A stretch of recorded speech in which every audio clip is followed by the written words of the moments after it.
Most fans remember Skylanders for its mainline console games. However, there's a whole side of the franchise few people talked about back then, and even fewer people talk about now. That being the 3DS versions. Hello and welcome to the Absolute Gamecast. Today on Hidden Gems, I'd like to discuss the Skylanders 3DS games, their stories, their gameplay, and why I think they deserve more attention. Skylanders 3DS versions were released from Spyro's Adventure up to Trap Team alongside the respective console releases. Superchargers Racing is also on the Wii and plays nothing like the rest of the game, so it doesn't count.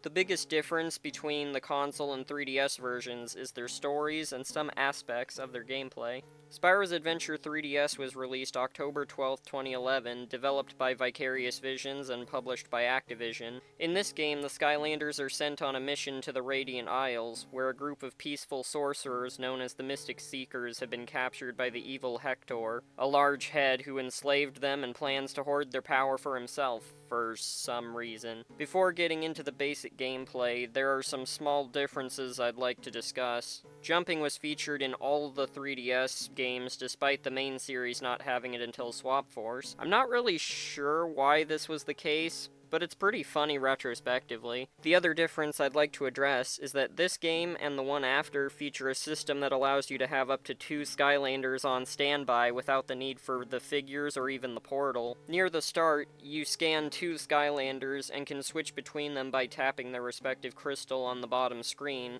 And aside from unlocking elemental zones, you hypothetically don't have to scan any more the rest of the game unless your team is defeated. However, you can just restart the level from the beginning, which revives them anyway. This is really cool to me because you can play on the go without having to carry around a whole suitcase just to bring your collection with you, and the system improves in later games, but I'll get to that later. The overall gameplay of this game is pretty similar to its main series counterpart with a few differences. The game features sets of levels spread across 5 worlds for you to explore. Skylanders fight through each level, defeating enemies, collecting various collectibles, and completing objectives in a similar way to the console version. However, with the limited power of the 3DS, many of the levels are much smaller. Once you complete one of the level's current objectives, Hector spawns, sets a timer, and begins running to your current position, leaving you to frantically reach the level's exit or die trying. You can accomplish one of 4 objectives, and once they've all been completed, you unlock the time challenge for the level, where you have to run from Hector from the start of the level straight to the end. After completing each set of levels in a given world, you free a new member of the Mystic Seekers who can then help you unlock the next world. Once the rest of the Seekers are safe, you're sent to the final level where you race Hector to his dark mirror to free the final Seeker and destroy Hector once and for all.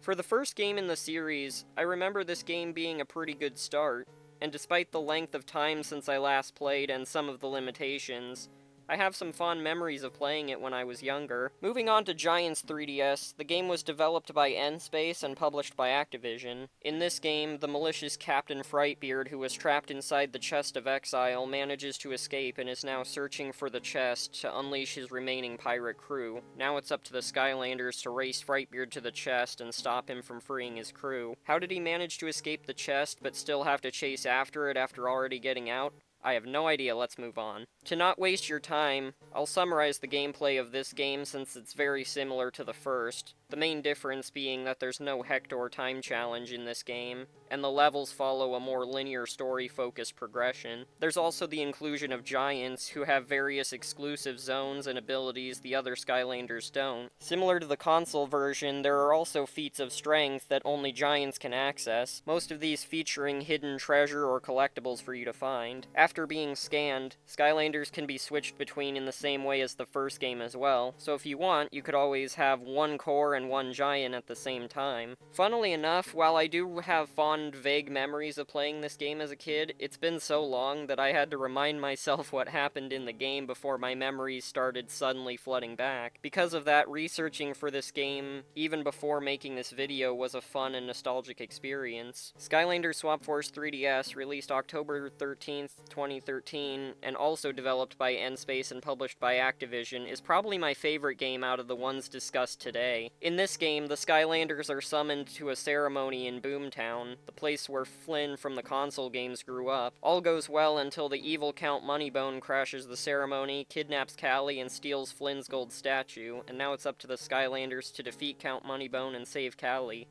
And the statue, I guess. Once again, the gameplay is very similar, however, this is actually the game where the summoning improvements I mentioned earlier come into play. Why choose between 2 Skylanders at a time when you could access your entire collection at once? Here, your Skylanders are sorted by element, and you can switch to any Skylander at any time, no portal required after scanning them once. There's also swap zones like the console versions, where a character of a specific Swap Force movement type is required to enter. Completing these gives you optional collectibles.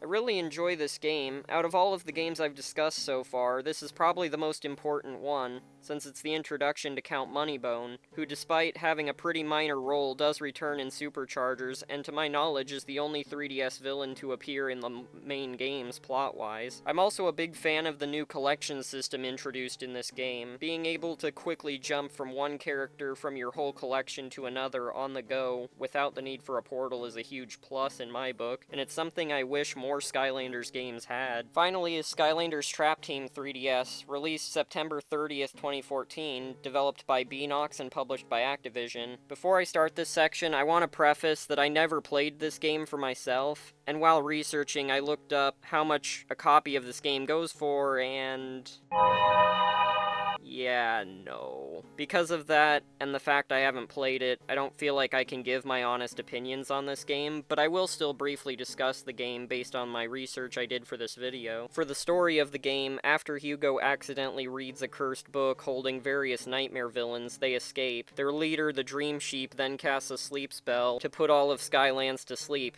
except for the Skylanders, who are immune because plot, and now it's up to the Skylanders to defeat and trap each of the villains. The main differences in the gameplay from the previous games is that this game has the Trap Masters, who, like in the console versions, both deal extra damage to the bosses you fight at the end of each world, and are also the only ones who can break Traptanium crystals scattered throughout levels. One of the biggest differences in this game compared to the console versions is the villains and how to trap them. The few villains in this game are all exclusive, and you don't use the physical traps to trap them. Instead, you defeat the boss, press L, and then play a mini-game to trap them. This was admittedly one of the biggest reasons I didn't pick up the game when it released, since I found it bizarre that you couldn't use the traps in Trap Team. One of the biggest changes to how the villains play compared to the console versions is that in the main levels, they act like a special attack. You summon them to attack, then they return to the trap and have to recharge before they can be used again. This means in the main levels, you don't even get to play as the villains, however, you do get to play as them in special villain-only levels between the main worlds called boot camp levels. In these, a specific villain is set on a mission to infiltrate one of the Dream Sheep's bases. When the villains are not in use, you can access them on the touchscreen, and you can play around with them. Stuff like poking them, spinning them around, tickling them, and they react in different ways. The final gameplay thing I want to mention is that while researching, I discovered that this is the only 3DS game that has Skystones in it. I won't go into huge detail about Skystones here, since I'm considering making a video on it in the future, but for context, I'll explain the basics. In Skystones, your goal is to be the player with the most stones on the board, and you do that by placing them or placing a stone with more teeth than the opponents to steal theirs. Similar to the console Trap Team, Skystones in this game is an optional thing you only have to do for 100% completion. Despite my original thoughts, I will admit that my research did pique my interest in possibly trying this game out, but with that price tag, it might be a while before I get a chance. That's about all I have to say for this video. I hope you found this video interesting, and I hope it gave you more of an appreciation for the 3DS Skylanders games, and encouraged you to give them a try if you can afford them. I hope you enjoyed this video. If you did, don't forget to like, subscribe, ring the bell for notifications. Not gonna force you, do what you want.